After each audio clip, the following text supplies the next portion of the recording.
How many people would be willing to play a game of Monopoly with real money if the banker was making up the rules, rigging the dice, stealing the money, cheating the players, and grabbing up all the properties? The answer is almost everybody. The truth is that only 1% of the world's population of over 6 billion people is controlling the other 99%. That 1% owns the world's banks and most of the world's wealth, land, and resources. So why is everybody passively cooperating with this madness? Because the wealthy 1% who write the rules have taught the other 99% to obey them and to feel powerless to change things. When people feel powerless, they cling to passive attitudes like ignorance is bliss, things aren't that bad, or let God take care of everything.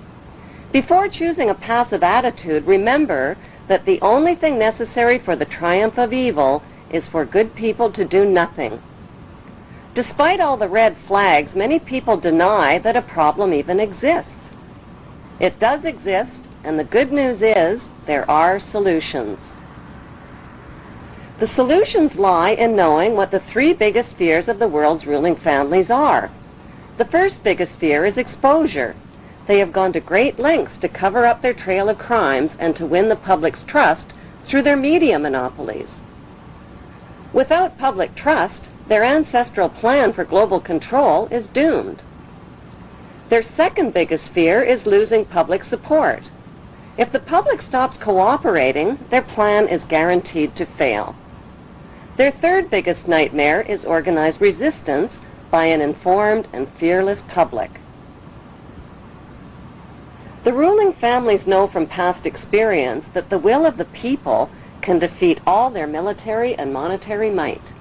Vietnam is a perfect example.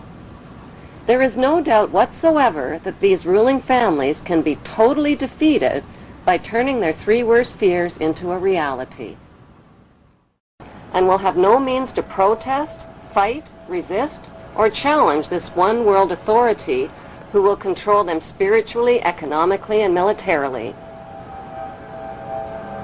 Every human being will be electronically tattooed and will become helplessly dependent on this one world authority for all of their most basic needs.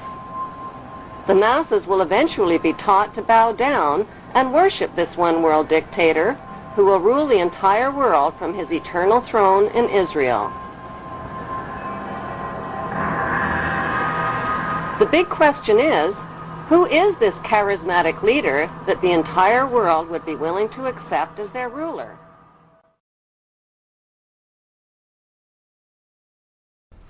Let us love one another, because love is from God. Everyone who loves is born of God and knows God.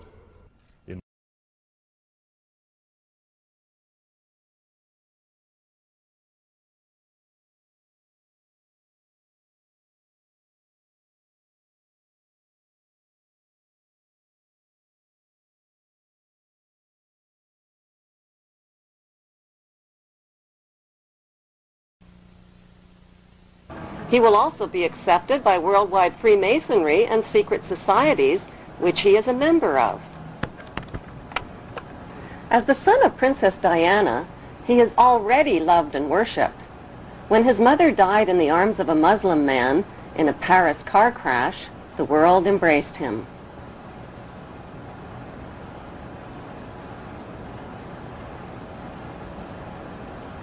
On May 31st, 2004, the Rothschild-controlled Associated Press published a photograph worldwide taken by Alistair Grant. The photo shows Prince William posing with a lamb like Jesus Christ, who the Bible calls the Lamb of God. What is the significance of this photograph? To the unaware observer, the photograph is perfectly innocent, but to insiders familiar with the protocols of Zion, Freemasonry, and the Book of Revelations, William is identified in the photo as the Antichrist.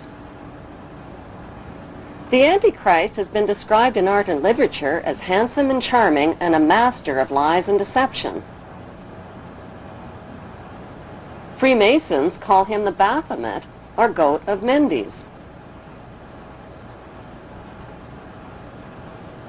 He has also been described as the embodiment of evil and the enemy of God, and has been called Satan, Lucifer, Pan, the Beast, and Amen.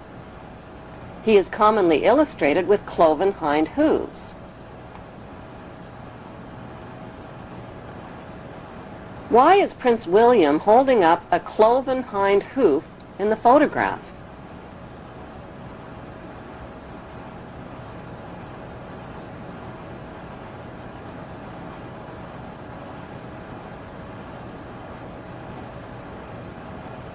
The triumph of evil in the world today is based on the ability of evil to disguise itself as its opposite and fool the masses. According to Masonic calculations, Prince William is predicted to be crowned world dictator in the year 2015 at the age of 33. Without organized intervention, life and peace on earth will take on a whole new meaning.